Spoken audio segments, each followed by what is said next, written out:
Now joining us, true crime author and researcher J.T. Townsend. Let's talk about the reason you're here with us this evening for True Crime Tuesday, the Cincinnati Strangler. This case was new to me as well. I only learned about it through you.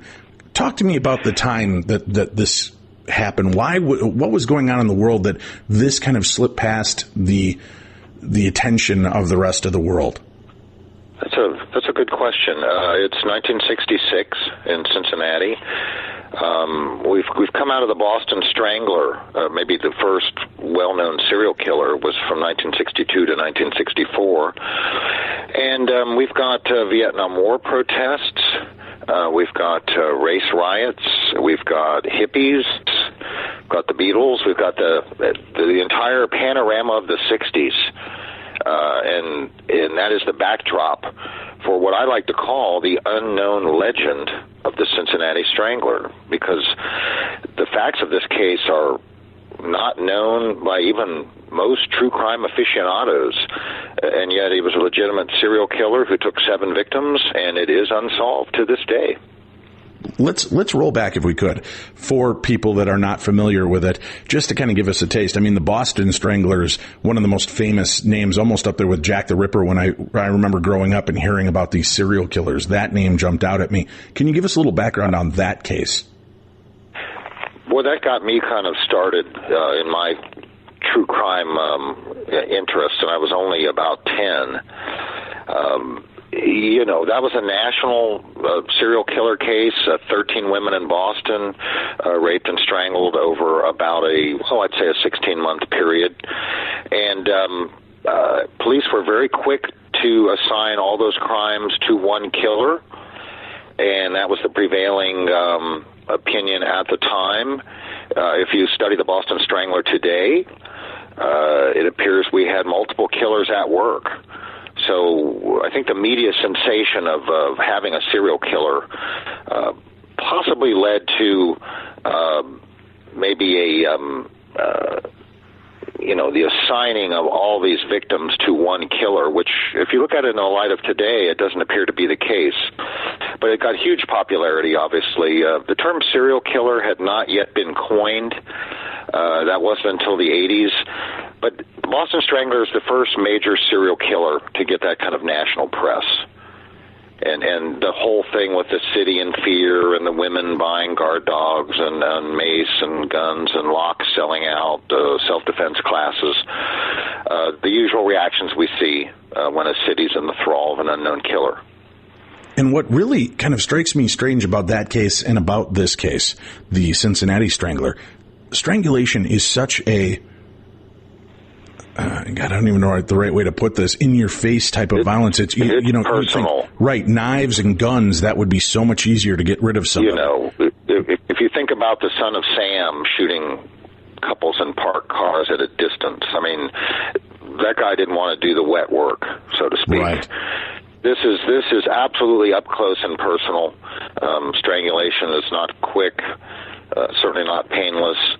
And again, this killer, up close and personal, definitely what we'd call a disorganized serial killer, someone who operates within a comfort zone geographically, someone who doesn't plan, basically picks a victim at random, kills them, leaves them where they're dead, doesn't try to cover his tracks, doesn't try to cover up clues.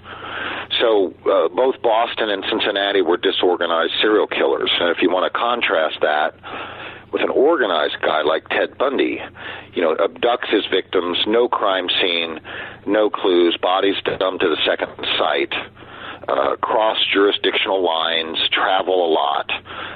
These are the serial killers I think we're thinking about now. Right. The Bundy types who travel quite a bit and count on jurisdictions not helping each other. But what we've got here with the Cincinnati Strangler, a classic disorganized killer who stayed in his comfort zone and took victims of opportunity and left a crime scene full of clues. This is probably going to sound like a very strange question, but how hard is it to kill somebody with strangulation? That's, you see it in the movies, right. Dave, and Seems like they kill them within 20 seconds. Mm-hmm.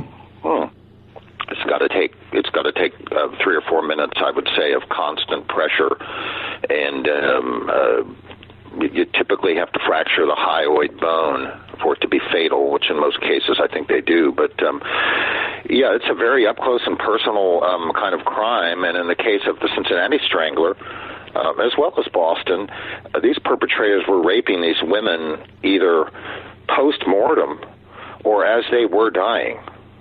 Oh. So certainly the victims were probably, at least in the Cincinnati Strangler case, unconscious or dying at the time of the sex act. What is so bizarre about these type of crimes, again, even for these opportunistic crimes, is realizing that putting yourself in a position to strangle someone means that they have the ability to kick, bite, scratch, scream, claw, thump, head bump, and all of that. You have a much better chance of being caught doing a crime like this. So for the Boston Strangler, was that, 2 years that he was on the loose? That went from the summer of 62 till January of 64. Right, so you've got that. And then the Cincinnati Strangler began, wasn't it around 65, ended in 66? Started October of 65, ended in December of 66.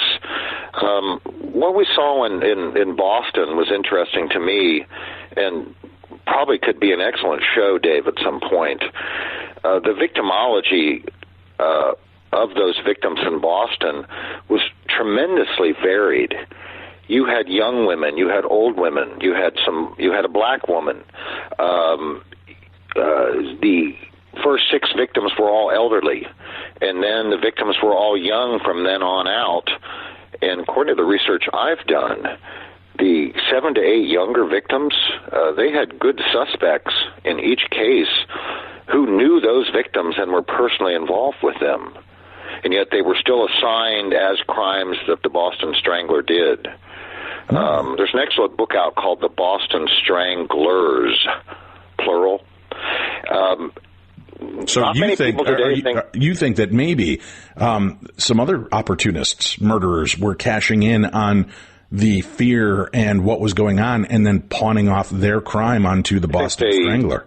And again, this was nothing that was looked at then. But if you look at the Boston Strangling in hindsight, you have victims left spread-eagled in garish poses, and yet you had a couple victims. One victim was a young woman of 22 who was tucked in her bed with the covers up to her chin, and she happened to be pregnant by her boss, and he was a suspect. And yet that is still considered a Boston Strangler case. Mary Sullivan, the very last victim, had an ex-boyfriend who was a great suspect.